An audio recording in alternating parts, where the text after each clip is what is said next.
बच्चों, मैं अभय सर आप लोगों के लिए आज अध्याय 1 के 1.1 के प्रश्न क्रमांक 3 के इम्पॉर्टेंट क्वेश्चन लेके आया हूँ। इनको करना अनिवार्य है। ये क्वेश्चन आपके पेपर में 90% आने के चांस हैं। इनको आप जरूर कर लीजिएगा। इसमें बोला है अभाज्य गुणनखंड विधि द्वारा निम्नलिखित पूर्णांकों के एलसीएम और एचसीएफ ज्ञात कीजिए। तो आपको पता है कि हमको एलसीएम किस तरह निकालना है और एचसीएफ किस तरह से। अगर नहीं पता तो देखिए मैं बता रहा हूँ कि एचसीएफ कैसे ज्ञात किया जाता है। पहला क्वेश्चन है 12, 15 और 21। इनका हम सबसे पहले एचसीएफ निकालेंगे। तो क्या करेंगे, इनको फैक्टराइज कर लेंगे, यानी अवयवों में बांट लेंगे। तो इसे 12 है अपना, तो 12 को हम कट कर लेते हैं 2 से। 2 छक्का 12, 2 तिहाई 6, 3 एकम 3। तो जो 12 है इसके अवयव हैं 2 गुणे 2 गुणे 3 गुणे 1। इसी तरह से 15 को भी हम बांट लेंगे। 15 हमारा 3 से कटेगा, 3 पचे 15 और 5 एकम 5। यानी जो 15 है इसके जो अवयव हैं वो कौन कौन से हैं, 3 है, 3 गुणे 5 गुणे 1। इसी तरह से 21 हमारा 2 से नहीं कटेगा, 3 से कटेगा। 3 सते 21, 7 एकम 7। यानी 21 के जो अवयव आए हैं, फैक्टर जो हैं, वो 3 गुणे 7 गुणे 1। अब हमको ये देखना है कि ऐसी कौन सी संख्या है जो तीनों में आई हो। तो तीनों में देखिए यहाँ पे 2 है, यहाँ नहीं है, यहाँ नहीं है। ये 2 यहाँ है, यहाँ है, यहाँ नहीं है। 3 देखिए, 3 यहाँ भी है, यहाँ भी है। यानी इसका एक पेयर जो है, ये देखिए हम इसको एक सर्कल के थ्रू अंडरलाइन कर लेते हैं इस तरह।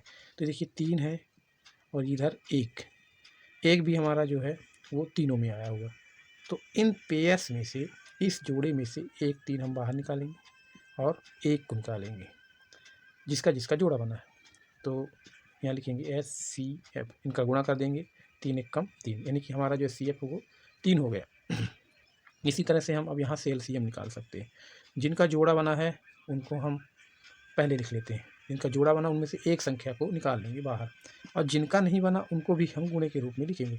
2 2 2 गुणे 2। इधर देखिए 5 बचा हुआ है और इसमें हमारा 7 बचा हुआ है।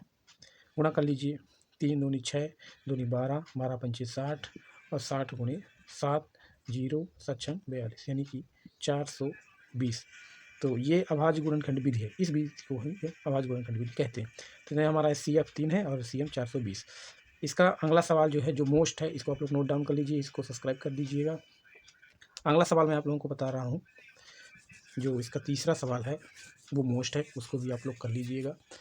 तीसरा सवाल है इसका, दूसरा इतना मोस्ट नहीं है पर तीसरा इसका मोस्ट है। संख्या है 8, 9 और 25। यानी इसी तरह से जो है 8, उसको हम पहले 2 से काट लेंगे। 2 चौको 8, 2 दूनी 4 और 2 एकम 2। यानी 2 के जो अवयव हैं, 8 के अवयव, सॉरी 8 के अवयव हैं 2 गुणे 2 गुणे 2 गुणे 1। 9 हमारा 3 से कटेगा, 3 त्रिकाई 9 और 3 एकम 3। ये जो हमारा 9 है इसके अवयव हैं 3 गुणे 3 गुणे 1। इसी तरह से जो हमारा 25 है, 25 के अवयव निकाल लेंगे। 25 हमारा 5 से कटेगा, 5 25, 5 एकम 5, यानी कि 5 गुणे 5 गुणे 1। अब देखिए ऐसी कौन सी संख्या जो तीनों में आई हो। तो देखिए 2 यहाँ है, यहाँ नहीं है, यहाँ भी नहीं है। 3 यहाँ है, यहाँ नहीं है, यहाँ नहीं है। 5 यहाँ है पर यहाँ इन दोनों में नहीं है। यानी कि इसमें जो है केवल एक ही ऐसी संख्या है 1 जो तीनों में है। तो इसमें से 1 बाहर निकाल लेंगे, यानी 1, यानी कि एचसीएफ जो है हमारा वो 1 आएगा। अब एलसीएम हम सभी का निकालेंगे। तो एक जोड़े में से एक बाहर आ गया, क्या क्या बचा देखिए, 2 2 2, यानी 2 गुणे 2 गुणे 2 गुणे 3 गुणे 3 और 5 गुणे 5। गुणा कर लीजिए, 2 दूनी 4, दूनी 8, 3 24, 3 72, 72 गुणे 5, 5 दूनी 10 और 5 7 35, 1 36, फिर 5 0, 5 6 30, 5 3 15, 3 18। यानी कि जो एलसीएम है हमारा वो 1800 है।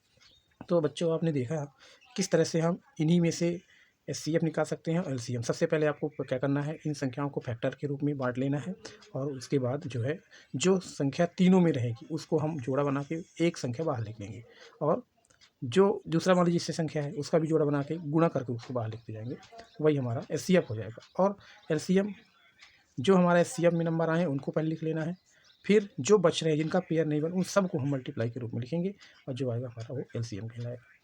तो धन्यवाद बच्चों, ये रहा आपका मोस्ट इंपॉर्टेंट दोनों क्वेश्चन। इसको आप लोग जरूर से जरूर कर लीजिएगा। धन्यवाद।